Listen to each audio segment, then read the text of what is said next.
All right, folks, let me introduce Will and David from the Colorado Connection. They're both board members of the Colorado Connection network of repeaters, and they're going to give you a good introduction tonight on the linked repeaters, how they work.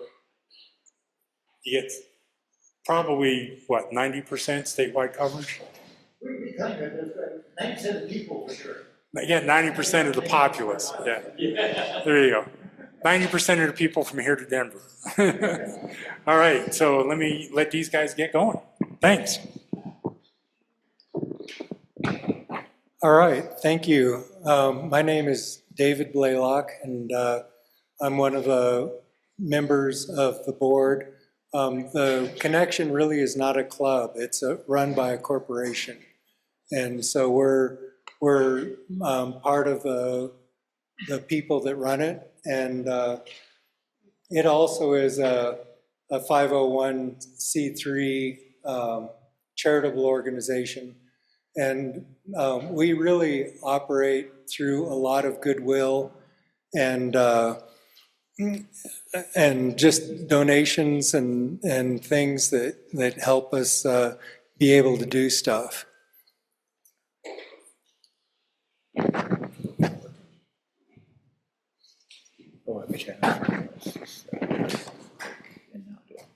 Okay. And we are not a club in the regular sense. Our focus really is on repeaters. And the repeaters are all open for all amateur radio users.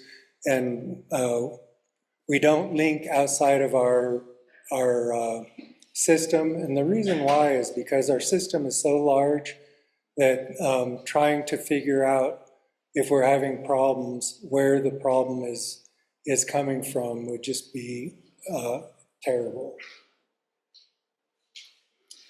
These are the existing repeaters. And the list, they come and go in that at times we lose sites.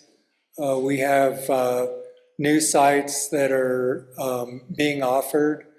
And we're working on doing some expanding. And this is also available on our website at colcon.org.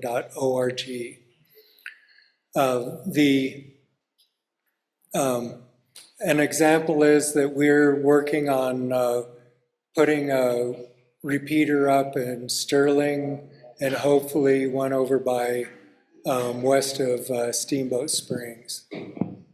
So we're still working on it.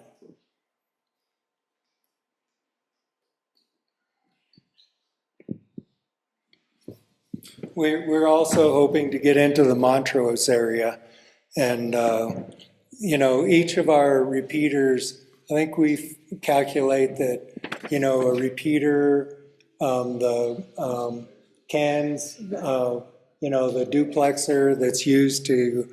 It's a very important part of a repeater so that the transmitter does not talk to the receiver. All that stuff adds up.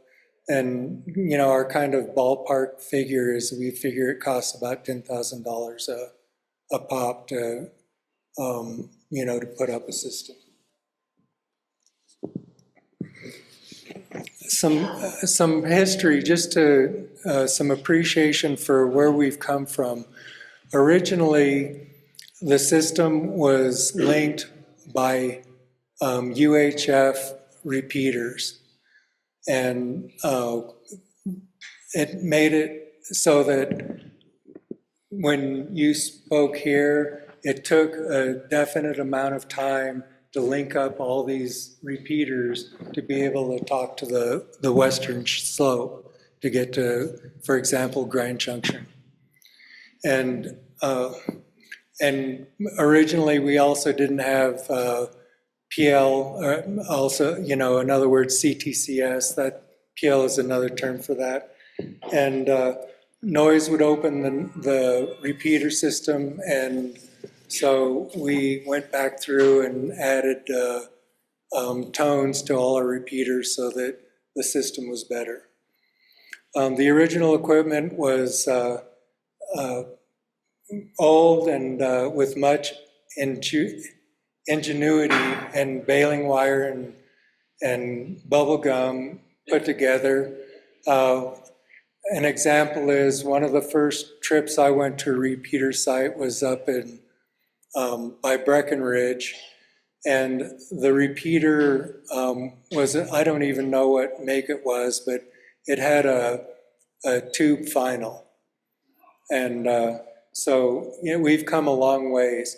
And originally with all these radios, we actually had the link boxes were actually boxes with relays in it.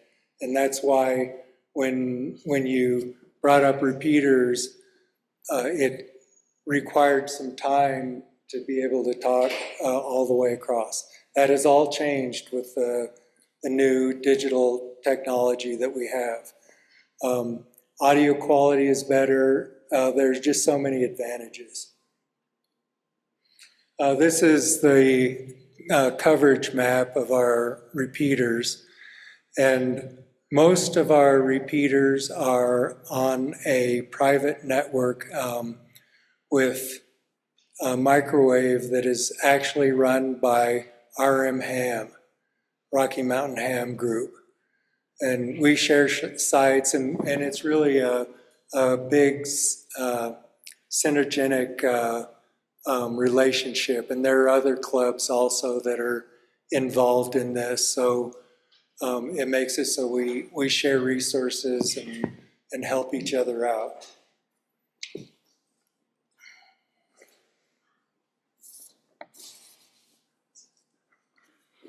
So let's move on. There are some of our repeaters right now, for example, Durango, Akron, out in at Burlington. Those are tunneled into our private network to actually hook into the system. But it is on a private network that most of it's running on 5 gig microwave from different nice high points, daisy chaining across the state.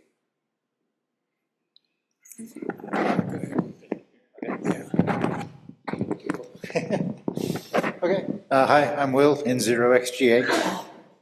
And just on the system, we do done some regular nets. It's just like any good repeater system should do.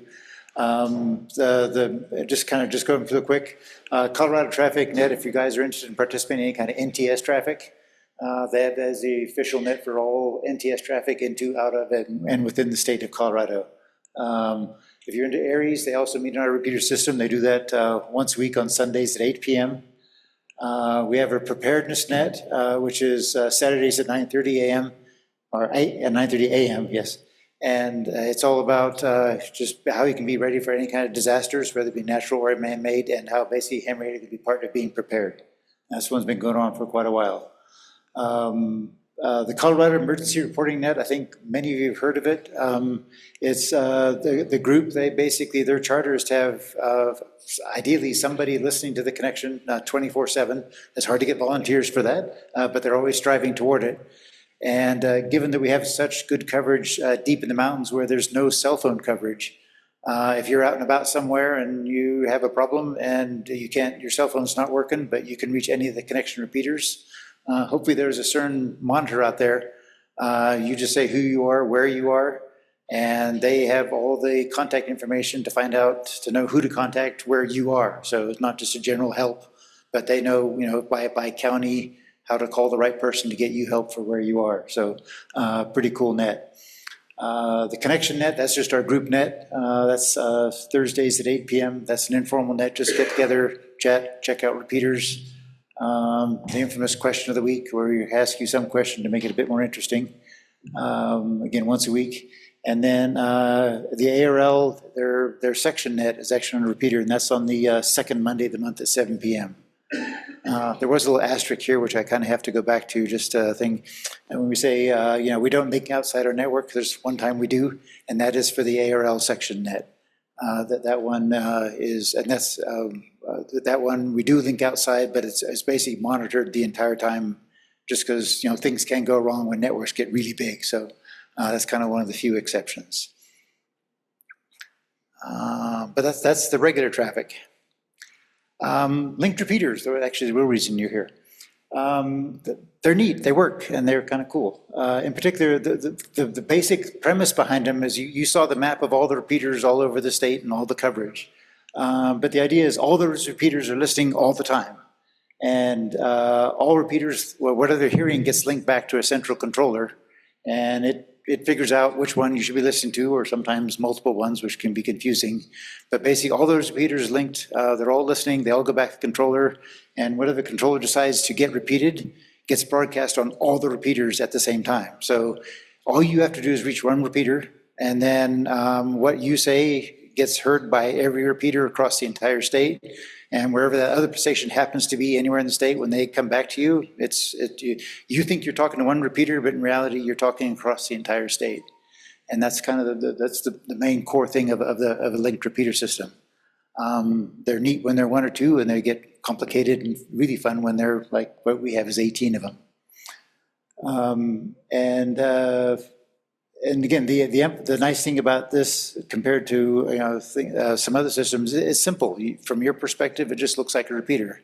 Unlike the digital modes, you got all the control access codes, and you got to turn things on or off. By charter, we want to keep this simple. You just key up, you've got the right frequency and PL tone, it works. And so that's pretty cool. Actually, any questions on that, rather than just me sitting here talking? But since this is kind of a core thing, any questions on that before I go? Your central repeater, is it a homebrew or is it some commercially made controller? It's something called All-Star Link. It's amateur radio. It's very much set up for that. It's open source. And in our case, our central controller is on top of Mount Thornton, which is out a little bit west of Boulder. That's the hub. If that goes down, we get very grumpy very quickly. Yes. And it has occasionally. Nothing, as you guys all know, nothing is perfect. Question, how long Yes. does it take for them to link so that when you do key up the repeater that you're on, how long does it take for the other repeaters to begin transmitting? Okay, just repeat the question. How long does it take for things to get linked once you start talking? It's set up by all the digital links. We time it. So if we put something slow, we might have to do something. But in general, it's less than a second. If you're not going up to satellite and back, it makes life a bit easier. But yeah, it's all terrestrial links, so we can do it in under a second. Now, a second can, we do have problems with doubling because a second is kind of a long time if you're having a conversation. I mean, sometimes it's the first few characters of the call sign. You can. It's a little better now because one of the nice things about digital links is you can have delays. So you could actually get the beginning of conversations. Before we went digital, that was absolutely a problem. But once you got digital links, you can build that into the system.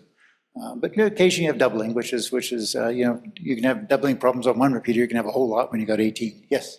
Can you go back one slide? Sure. I didn't get them all. Oh, well, it's being recorded, so you got a copy of it somewhere too. Yeah, and yeah, good point. It's on the website. Any other questions? Yes. I was just wondering, has any thought ever been given to doing something like Echo Link for the repeaters? Is that even possible? It's possible, but like Dave was saying, we try not to mess with that. Echo Link and those things, they're great if you have kind of a standalone repeater because you're using that repeater and you can link to somebody somewhere else. But something like Echo Link, you're probably talking to one person. And so with that one person, you don't want to tie up the other 17 repeaters talking to the whole state when you're talking to that one person on Echo Link. So definitely, technically possible, but for a repeater system this big, it's not a good use of the resources. But good, we get that question a lot, so that we've gotten that quite a lot. Okay, got him? Okay, cool. Okay. But again, we keep it simple. We put the complication on the back end. Good practice, and this kind of gets to some of your questions, so this is a good lead-in. Leave breaks between transmissions, that's the big thing we try and really emphasize when people use the system. It does let other people break in, which is always good practice. But also the primary purpose of all repeater systems is emergency traffic. So you want to leave breaks, so if somebody does have something, you want to be able to break in if they need to. Another very common question is, well, you got these 18 repeaters, is it okay to rag chew? Generally, yes, but just like anything else, be considerate and have fun at it. And, maybe if you're doing it, maybe 15 minutes or so is good. And then even while you're doing it, just overtly ask people to break it if they need to. And that just so people know it's okay to do it, just making it comfortable. And then the final point we have is that, if you're talking to somebody, 15 miles away, if there's a local repeater, consider it. But the system is there. I mean, repeaters are there to be used. So it's just, this is just kind of how we do to make it as useful as possible. But main thing, we don't want people to be scared to use it because, oh, I'm using 18 repeaters. No, it's there to be used. Jammers, I assume most people have had some issue with this at some point or have been dealt with it. Being a big repeater system, that's a problem. If you're a person that's not nice and want to make people grumpy, going after a big repeater system, you're going to annoy the most people you can. So we are a target, regrettably. But believe it or not, we actually don't have, the problems don't last long. Because we do a lot of outreach and education, and if you don't give the jammer satisfaction, they move on to somewhere else, which is good. And so the main things, and it's easy to say to do, sometimes it's hard, especially when somebody's being annoying, but just don't acknowledge the jammer in any way whatsoever. They're trying to be annoying, and if they realize that they're not being annoying, they move on to somewhere else. And that does work pretty good. And if, again, just don't acknowledge them, and if it's really annoying, give some excuse to move on and move on from your QSO, and then just ignore them. We do have ability, if there's somebody particularly persistent, one nice thing about having all these repeaters, we can individually turn off repeaters if somebody's being particularly annoying. And so then they're truly not being heard, which is great. But, and if they're a persistent jammer, radio waves can be tracked. We have all sorts of fun ways of dealing with that, which is kind of cool, especially when we get to the voting, which we'll talk about in a little bit. And the good news, most jammers are dumb and they're easily caught.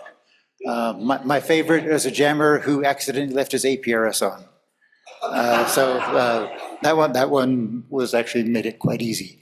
But and over the years we've had some rather regrettably smart jammers, and they've taken a while to track down. But we get them. It's a matter of time, not if. Yes. So what happens when you catch them? We stick the FCC on them. Also, most people who are jammers, they're not nice people in general, and so they do other bad things besides jamming. And you can find that out, and then you make their lives miserable for reasons other than the FCC. If you can, I'll leave it at that. So yeah, that they can be found. But yeah, and this is not unique to the connection. This is good practice everywhere. And again, the better all the users are about these rules, the more the jammers don't get the enjoyment they want and they move on. Bootleggers, the other issue, not as common, but still do exist. Again, these people use either fake or somebody else's call sign or no call sign. And if you're mobile, this is kind of hard to deal with, and okay, fine, can't do much about it. But if you're at home, look them up. That's what QRZ is for. And especially like, if I'm running a net, I always do that. By the way, QRZ is a good conversation starter too, eh? If you're home and you can look them up, and if their QRZ page has something interesting, ask them about it, and that's kind of neat. And if they don't match, say, hey, I must have gotten your call sign wrong. So work through it and see if you can make some do it. And if they aren't cooperative, just like with jammers, just end the QSO, and it generally works pretty good. Okay, that's how to use the system. The fun part, at least from my perspective, is, well, how does the system actually work? I don't know if you want to jump in on this, let me know. So, okay. Oops. Okay, yeah. Now, one of the advantages of our existing system is that now it's digital. And as an example, we have one of our sites is up Leadville, and it is a solar-only site. And a couple of winters ago, our batteries were getting low, and because of the digital network, we actually have control. We turned off the repeaters to save our batteries, and it was just a longer period than we'd experienced. It was like 10 days in the depth of winter, where it was cloudy up there and we just didn't get much charge. And so we were able to shut the non-critical stuff off. And then once the sun came back out, we just turned it back on. What elevation is that Leadville repeater It seems to me it's about 13. I don't remember. I think it tells it on the site.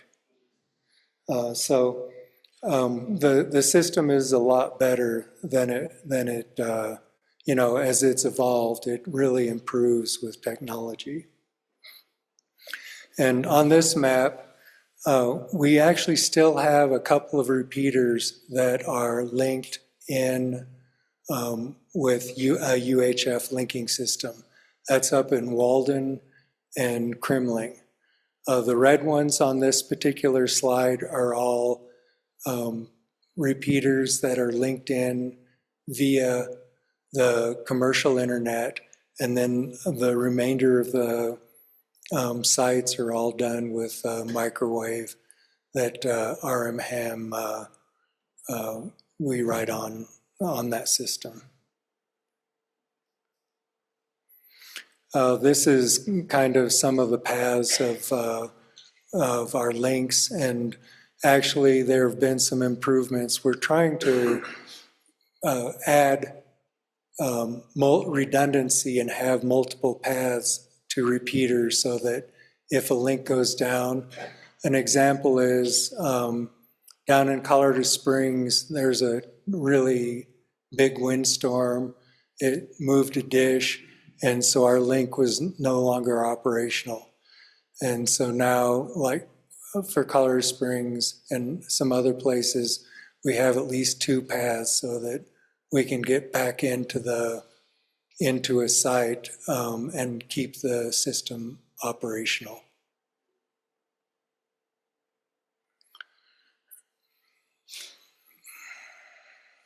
This is something we've already talked about. One of the things that is also just fantastic is the audio quality is the same if you're in Grand Junction to here in Denver. It used to not be that way. By the time it got to Grand Junction, there was some degradation in the signal. The place that I have a brother that lives in Durango, and he'd go down through the San Luis Valley, and there were times when the audio quality was not great with the analog links, and so it's been a huge improvement. So I'm going to turn it back over to Will on the digital linking, but it's just magic in my opinion.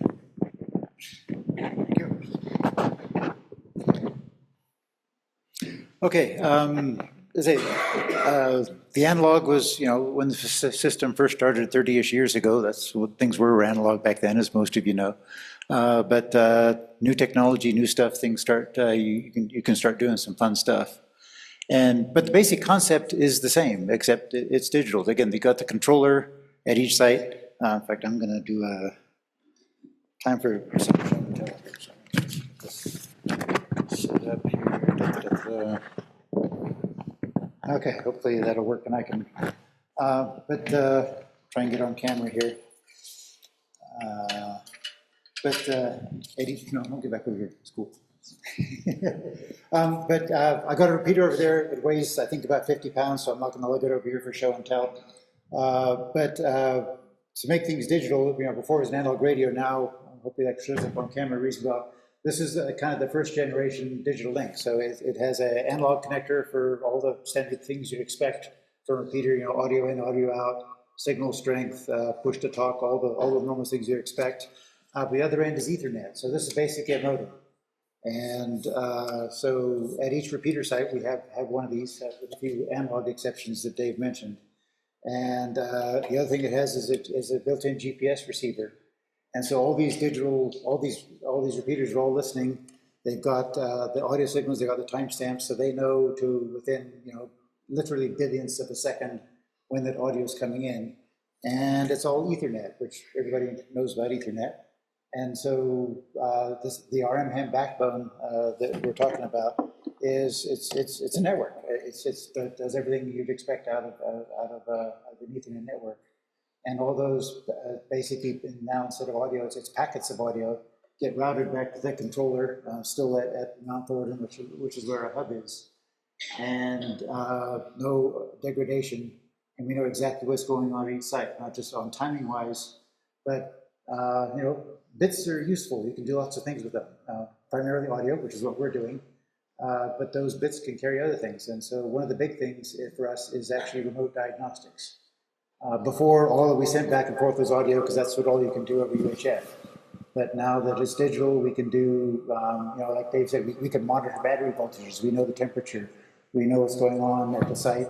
The most important thing you can do in any computer is be able to turn it off and back on again. Well, guess what? You got digital bits. You got a special power supply that, or a power strip that you can control over Ethernet. Great. We can cycle power to any of our equipment anywhere on the network. And as you guys all know, that solves about 90% of any computer's problems is to reboot it. And even like at one site, we actually have a camera. So we got a webcam up there so we can see what's going on.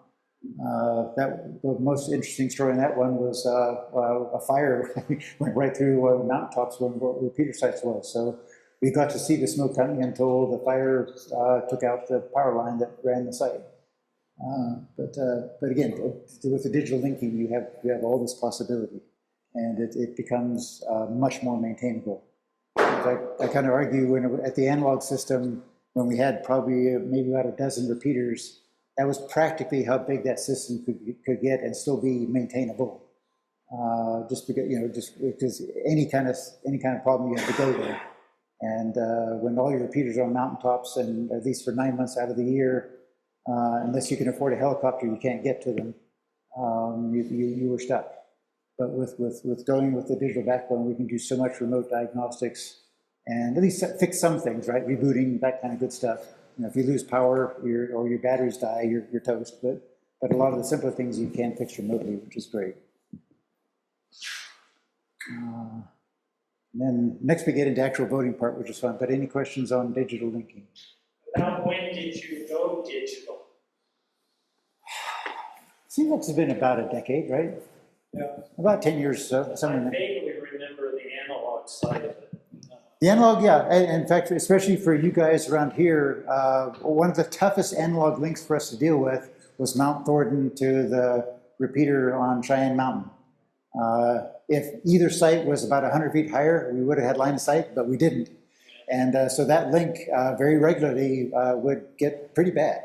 And we didn't quite have, we just didn't have the elevation we needed. But with the digital link, again, bits don't matter, but now we have the backup microwave links in between. And so that totally fixed that. So yeah, it was huge. And for the people who remember from long ago, I mean, we had a period, I think it was almost a year, we had phantom noise coming into the system. And we couldn't find it for a year. Again, just with the Sony analog, we have no idea where it's coming from other than somewhere, some way it got into the system. And I think it was that noise problem that lasted that long that really gave us the impetus to go digital. And having RM ham being there certainly helped a lot, yeah. Okay, voting. This is the new cool stuff. Yeah, sorry, I'm kind of messing your camera. I'll try to stay put. This is kind of the big new thing that is these markers. It's kind of the next step in making repeaters, increasing coverage and making them more useful. And again, to us, the users of it, it is completely transparent. The biggest place we're doing it now is the quote-unquote northern Colorado, the basic Mount Thornton, which is basically here, or the northern end of Monument Hill through Cheyenne. And we have the infrastructure getting set up to do the same thing for the Colorado Springs repeater as well. But the core of it is basically multiple receivers all listening on the same frequency, same PL tone, same everything, and with overlapping coverage. And but not only just receiving, but also giving some signal strength information. So in particular, and that's where the GPS comes in on these guys, is as that audio comes in, it's time-stamped with GPS. So again, this is accurate to billionths of a second. And I know that because I actually timed it, it's kind of fun. And basically these controllers, 50 times a second, get 20 milliseconds of audio with a crazy accurate timestamp, and multiple receivers. I think in the Denver area, I think we're about like 6 of them now. I mean, 3 core ones, but 6 total. And they're all listening and at the same thing. And 50 times a second, they vote who has the best signal. And so you got 6 guys listening, and whichever one has the best signal, that's the one the controller picks. And they can do it, literally 50 times a second. And because the timing of each one is so accurate, the controller can swap between all these guys at every packet 50 times a second, and it's all perfectly timed. You as the listener have no idea because it swaps and you can't tell, other than hopefully a better signal. And to try and explain this at least a little bit better, I need to move the camera so you have to point. Cool. It's like, say you're driving along and you're going from a coverage for one repeater that you're good, but it's going bad. You've got another repeater coming into range of it. So your signal, the first one may be good, and then we slowly degrade over time. But you got receiver B that's got good, and it kind of gets a little bit better. And then the controller says, okay, which one am I listening to? Well, whichever one's best. So as you're going along, as long as repeater A has the better signal, repeater A gets broadcast throughout the network. But as soon as receiver B is better, it swaps over. So it's kind of like a cell phone in that sense. It's not quite as fancy, but it works for us. It just picks up and moves on to the next one. So you as a transmitter, you just got to do your thing. The repeaters figure out who's best, and whoever's listening to you has no clue you even swapped because the timing worked out. Another more easy example is, I'm sure everybody's heard of picket fencing at some point or another. It's a pain. But again, the voting systems handle that incredibly gracefully. You're along receiver A, everything's fine. You have a packet, and this could literally be for 20 milliseconds or maybe a few more, those really short bursts. Well, if receiver B is not as good, but it's certainly going to be a lot better than that 20 where you have a dropout. Again, at every 20 milliseconds, they'll swap whichever one's best. So as you're driving along and that receiver is occasionally dropping out, the person listening to you will never even hear it. And so that works out very, very nicely. So that's one of the big things. So 2 examples of how voting really helps the system. So it's multiple receivers, but it's still a single transmitter. Single transmitter, yes. One of the other high-level advantages of this is typically the transmitting part of a repeater has a lot better coverage because it's a big antenna, lots of power, compared to somebody on a handheld, right? You've got your little rubber ducky and you're putting out hopefully 5 watts, maybe not a lot more. So there's a disparity in coverage. Basically, the transmitter can cover a lot more than somebody on a handheld can receive. Well, having lots of voting receivers helps that. Now you've got better coverage. Your transmitter is still good enough, but you're basically enhancing the receive capability, so your overall coverage does get much better. Yes? So the different receivers will be on different repeaters entirely, or will they be more specifically aimed at certain parts? You can have them however you want. In our case, we scatter them along, and at least for northern Colorado, we scatter them along the front range. So it's where one repeater might have coverage better than another one. We're at least lucky. Nice thing about the front range, they got all these tall mountains you can put repeaters on. But as you know from just coverage from driving around, you may be on top of a mountain, but there's still going to be a valley somewhere that you're not going to get into. But if another repeater in the mountain, it just covers it expands the coverage, even if you have mountaintop repeaters. I would Yes. suspect that you're using a commercial voting system. No, this is all open source software. Okay. Because I did a 8-site Raytheon system about 13 years ago. Right. So this sounds like it's I- much yeah. advanced over that. Well, I'm sure they've advanced over the years too. Yeah, no, that's the nice thing. The commercial guys who have really nice R&D budgets, they get to develop this. We learn about it and do it open source. But no, it's cool stuff. It's with it. Yes, you had a question. So this means that eventually all of the computers are listed on the same frequency? They're going to be on different frequencies and you still have, you all They're still, because this is on the receive side, but on transmitters, you still got an issue, right? If you have multiple transmitters on the same frequency, and I'm going to put an asterisk here, hold the thought on that one, you still need to be transmitting on different frequencies. Because otherwise you'll have, as you guys know, when you double. So, on receive, you can have lots of people receiving and vote, and the controller figures it out. But if you have two transmitters transmitting at the same time on the same frequency, unless you do some very special stuff, which I'll get to in a little bit, that's going to be bad. It'd just be like doubling. But actually, I'll do the asterisk. There's a very, very experimental, kind of cool thing that we're going to be trying to do, and it goes to your point, it's called simulcasting, which is where we actually do try and figure out how to broadcast the same thing on the same frequency and not have it sound like a double. That's messy. Your two repeaters have to be not only transmitting the same frequency, they've got to be like completely locked to each other. And that's complicated, but we're actually trying to see if we can do it. It's not just getting the audio synchronized, it's actually, you actually get down to the actual frequencies got to be synchronized as well. That's something we hope to be doing. Other people have kind of done it on and off. We hope to be doing the same thing.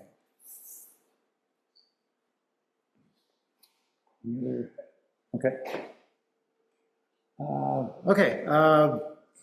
Pretty pictures. In fact, that's kind of the rest of the presentation. So, for example, here's a very nice site, and I'm going to kind of give you some range of nice looking places to maybe places that look a bit more like amateur radio. But Cheyenne Mountain is a good example of the very nice professional site. We lease space there, very nice antennas, things look awful nice. And again, commercial grade installation. We pay a bit for this site, unfortunately not a lot. Our most expensive site is Mount Thornton. That one costs us a pretty penny, but the site is worth it, basically. Yeah, nice setup of antennas. Okay, next one. Again, buildings, these are on mountaintops. They're not necessarily the prettiest, but they're functional. So a nice metal container building is going to be pretty tough against the elements. And so that's what it looks like. This one I like to show because, again, when your system is Ethernet packets, backups work nice. I think a lot of people recognize the shape of that dish. The point that Dave mentioned, we had the microwave link between Cheyenne Mountain and Mount Thornton get the dish got knocked out by wind. We couldn't get to it in time, and so hey, backup, stick up Starlink, and wasn't great. Starlink has delays because you're going to satellites and back, but the point is, when all you're doing is shipping bits, you have a lot more options to get things working, which is kind of cool. This is from Leadville site. Conditions are tough on top of 13,000 plus foot mountains. And even though we had a site that lasted many years, sometimes the wind does get really strong. And even though these are panels that basically got, the bolt, they got blown off their mounts. And things do get windy. And so, yeah, things do get damaged. And again, when you have as many sites as we do, something's going to get damaged every year. This is the kind of thing we go through. And again, this is the same site. We've got new panels, all nice and pretty. And that gives you an idea of one of our nicer buildings that we use. Actually looks kind of neat, works. And again, I'd argue this building in particular, given this location, is built like your proverbial brick commode, if I can be somewhat nice about it. But no, if you're top of the mountain, these things have to be tough. As a contrast, same kind of thing, not as pretty. This is the Walden site, thank you. Not our antenna, I just hasten to add, ours is over here, somebody else is having problems.